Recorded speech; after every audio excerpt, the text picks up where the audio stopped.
Assalamualaikum warahmatullahi wabarakatuh. Innal hamdalillah nahmaduhu wa nasta'inuhu wa nastahdihi wa nastaghfiruh wa natubu ilaihi wa natawakkalu alaihi wa na'udzu billahi min shururi anfusina wa min sayyiati a'malina.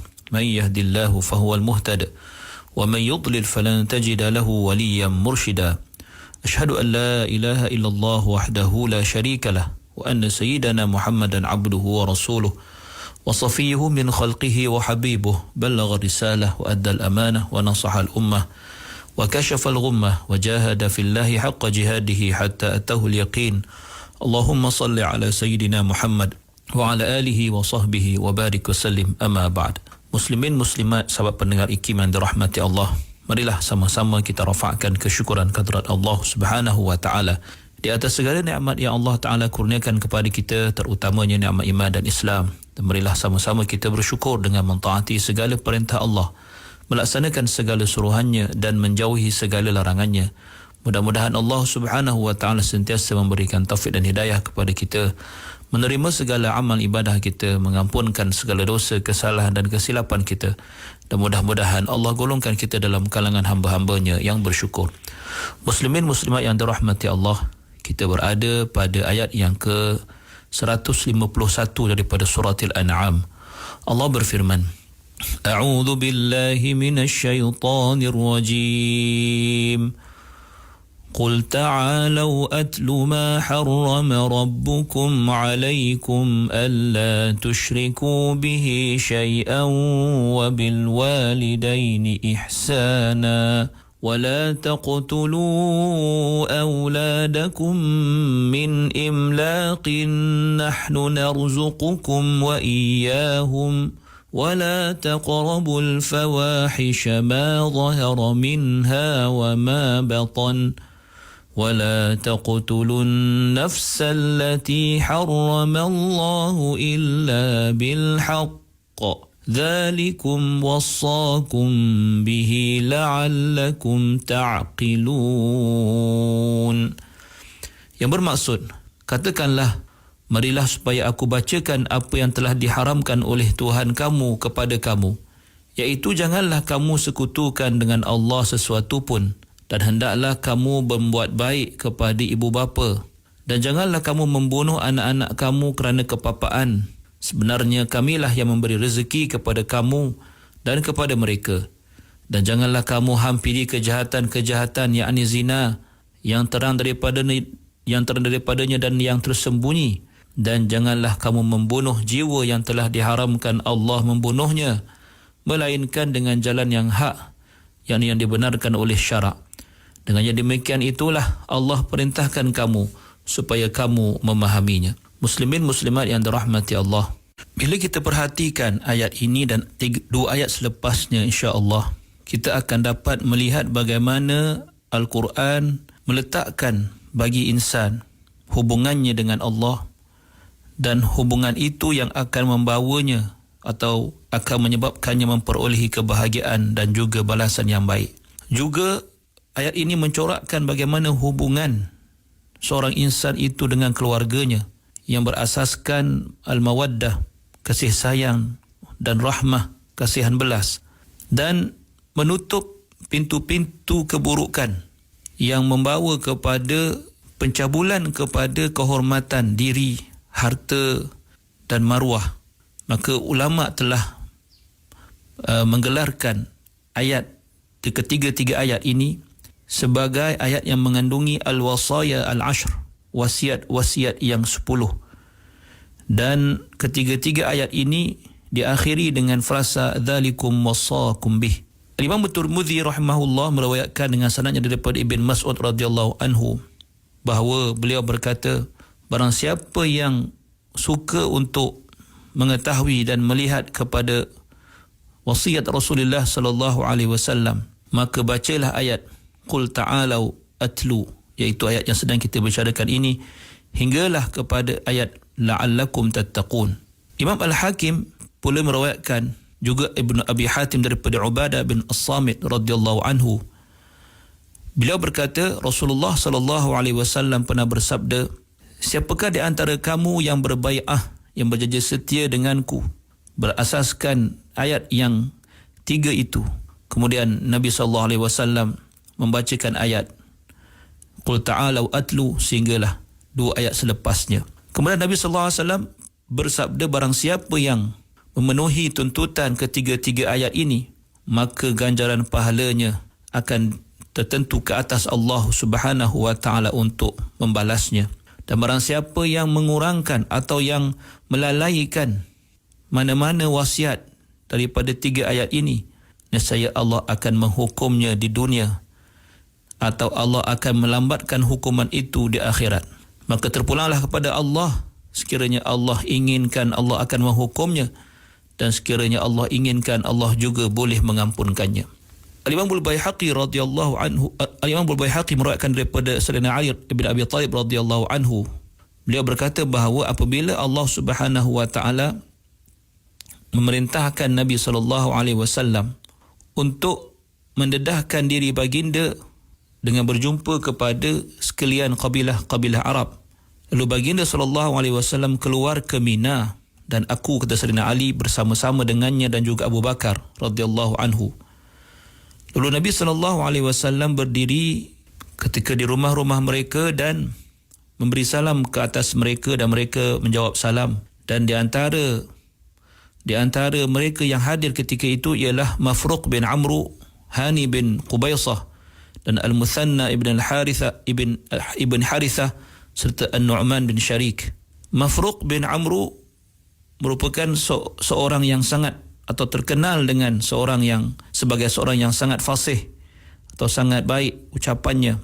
Lalu beliau berpaling kepada Rasulullah sallallahu alaihi wasallam dan berkata kepada baginda atau bertanya kepada baginda, apakah yang ingin kamu serukan wahai saudara Quraisy? Maka Nabi sallallahu alaihi wasallam menjawab dengan bersabda, aku mengajakmu kepada bersaksi bahawa la ilaha illallah, tiada Tuhan yang berhak disembah melainkan Allah, wahdahu la syarikalah, Allah Ta'ala sahajalah Tuhan yang tidak ada sekutu baginya, wa anni Rasulullah, dan aku adalah pesuruh Allah, dan aku menyuruh untuk kamu membantu dan menyokongku serta melindungi aku sehingga aku berjaya menunaikan hak Allah yang diperintahkan ia olehnya kepadaku. Maka sesungguhnya Quraisy telah menentangku di atas apa yang kulakukan yang merupakan urusan atau perintah Allah, dan Quraisy telah mendustakan Rasulnya iaitu pesuruh Allah, dan kaum Quraisy juga telah berpihak kepada kebatilan mengatasi yang hak. Sungguhnya Allah itu maha kaya dan maha mulia. Lalu Mafruq berkata kepada Nabi sallallahu alaihi wasallam, apa lagi yang engkau ajak atau yang engkau serukan wahai saudara Quraisy? Maka Rasulullah sallallahu alaihi wasallam membacakan ayat yang sedang kita bicarakan ini dan 2 ayat selepasnya. Lalu Mafruq berkata, apa lagi yang engkau seru wahai saudara Quraisy? Maka demi Allah, kalam yang engkau ungkapkan tadi bukanlah daripada kalam manusia, kerana kalau ia kalam manusia kami telah mengetahuinya. Lalu Nabi SAW membacakan ayat innallaha ya'muru bil adli wal ihsan. Maka Mafruq berkata lagi pada baginda, demi Allah, engkau wahai saudara Quraisy mengajak kepada kemuliaan akhlak dan kebaikan dalam beramal, maka telah berdustalah kaum yang mendustakan kamu dan yang telah menentang kamu. Lalu berkata Hani bin Qubaisah, aku telah mendengar kata-katamu dan aku dapati ia kata-kata yang baik wahai saudara Quraisy, dan ia mendatangkan rasa takjub terhadap apa yang kau katakan. Lalu Nabi SAW memberikan berita gembira kepada mereka. Sekiranya mereka beriman, mereka akan berjaya menakluki tanah Parsi dan juga sungai-sungai Kisra. Lalu berkata An-Nu'man kepada Nabi SAW, adakah semua itu akan kamu dapati wahai saudara Quraisy? Lalu Nabi SAW membacakan ayat, ya ayuhan nabiyyu inna arsalnaka syahidan wa mubasysyiran wa nadhira wa da'iyan ila Allah bi'idnihi wa sirajan munira. Kemudian Nabi SAW pun bangun. Maka ini merupakan sebahagian daripada kelebihan atau fadilat ketiga-tiga ayat ini. dan bagaimana ia memberi kesan dan impak kepada jiwa orang-orang Arab yang mendengarnya. Maka mudah-mudahan kita juga akan terkesan bila kita membaca ayat-ayat ini. Muslimin muslimat yang dirahmati Allah. Allah berfirman, "Qul," katakanlah wahai Rasul yang mulia, kepada mereka yang telah menghalal dan mengharamkan sesuatu mengikut kehendak hawa nafsu mereka. "Ta'alau," marilah kamu semua, marilah datang kepadaku untuk aku jelaskan kepada kamu apa yang sebenarnya diharamkan dan dihalalkan oleh Tuhanmu ke atasmu. "Atlu ma harrama rabbukum alaikum," dan aku akan bacakan ke atas kamu dan kamu akan mendengar apa yang diperintahkan Allah dan apa yang dilarang Allah sebagai Tuhan yang mencipta kamu dan yang mendidik kamu. Muslimin muslimat yang dirahmati Allah. Bila kita lihat ayat ini dimulakan dengan kalimah qul, maka ia suatu petunjuk bahawa ia adalah merupakan keterangan dan penerangan daripada Allah Subhanahu wa taala, dan baginda Rasulullah sallallahu alaihi wasallam tidak ada sebarang campur tangan mengenainya, melainkan baginda hanya menyampaikan dengan penuh amanah kepada kita. Dan kita dapati bagaimana surah Al-An'am ini banyak ayat yang menggunakan uslub ini, iaitu dimulakan dengan perkataan qul yang bermaksud katakanlah ya Muhammad, yang dipanggil sebagai al-uslub at-talqini, iaitu Nabi sallallahu alaihi wasallam disuruh untuk mengungkapkan apa yang disampaikan oleh Allah Subhanahu wa taala kepada baginda, untuk disampaikan dengan perkataan, dengan kalimah yang Allah beritahu baginda sallallahu alaihi wasallam. Manakala pada kalimah atlu yang bermaksud aku bacakan, ia mengandungi hikmah bahawa Allah ingin menunjukkan bagaimana Rasulullah sallallahu alaihi wasallam sebagai seorang rasul yang bertanggungjawab untuk menyampaikan kepada umatnya hanya perlu dengan membaca atlu, dan ia merupakan bukti bahawa umat baginda sallallahu alaihi wasallam ataupun manusia seluruhnya ketika dalam konteks ayat ini tidak memerlukan suatu panduan, melainkan hanya dengan membacakannya kepada mereka apa yang dikehendaki oleh Allah Subhanahu wa taala untuk mereka melaksanakannya. Dan kemudian apabila mereka telah mendengar apa yang disampaikan itu, maka hendaklah mereka laksanakan dan mematuhi apa juga yang telah diperintahkan. Maka ia merupakan satu uslub, satu kaedah dan cara berdakwah yang sangat hebat yang ditunjukkan oleh Rasulullah sallallahu alaihi wasallam dengan perintah Allah dengan penuh kelembutan dan penuh penghormatan dalam menyampaikan pesanan dan peringatan. Manakala hikmah pada kalimah ma harrama rabbukum, apa yang diharamkan ke atasmu oleh Tuhanmu, walaupun kita akan dapat saksikan dalam ke-10 wasiat itu bukanlah semuanya perkara yang melibatkan pengharaman, maka kalimah apa yang diharamkan kepadamu oleh Tuhanmu itu adalah bersesuaian atau dalam konteks yang berhubungan, berkesinambungan dengan ayat sebelumnya, yang mana ayat sebelumnya menceritakan tentang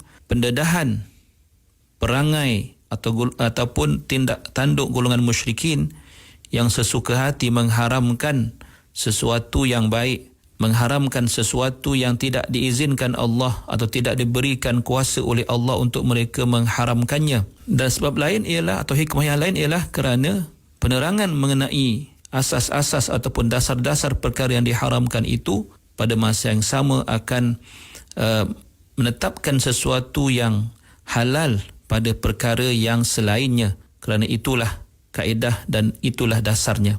Maka apakah pesanan-pesanan yang Allah Subhanahu wa taala bertanggungjawabkan kepada Nabi sallallahu alaihi wasallam untuk menyampaikannya, iaitu ke-10 wasiat itu? InsyaAllah kita akan terangkan dalam pertemuan yang akan datang. Aqulu qawli hadha wa astaghfirullahal azim li wa lakum. Wassalamualaikum warahmatullahi wabarakatuh.